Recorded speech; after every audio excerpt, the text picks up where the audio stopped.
कुंगियाम गांव से ताल्लुक रखने वाले नौजवान संग तराश सिरिंग गुरमत किसी इंट्रोडक्शन के मोहताज नहीं है।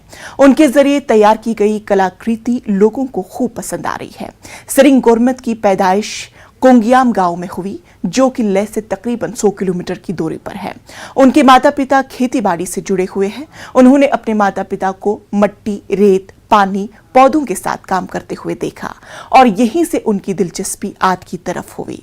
उन्होंने जम्मू यूनिवर्सिटी से फाइन आर्ट्स में बैचलर्स और बनारस हिंदू यूनिवर्सिटी से फाइन आर्ट्स में मास्टर्स किया। नुरला में पत्थर से तराशे हुए स्टोपा और एक बर्फीले स्टोपा को अवाम ने बेहद सराहा। साल 2020 में उन्हें आर्ट के शोबे में स्टेट अवार्ड से नवाजा गया।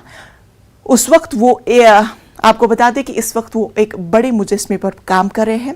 उसकी ऊंचाई 30 फुट है और इसे तांबे से तैयार किया जाएगा।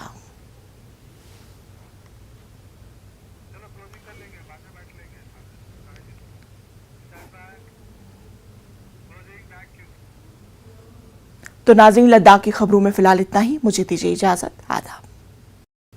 This is News 18 Network.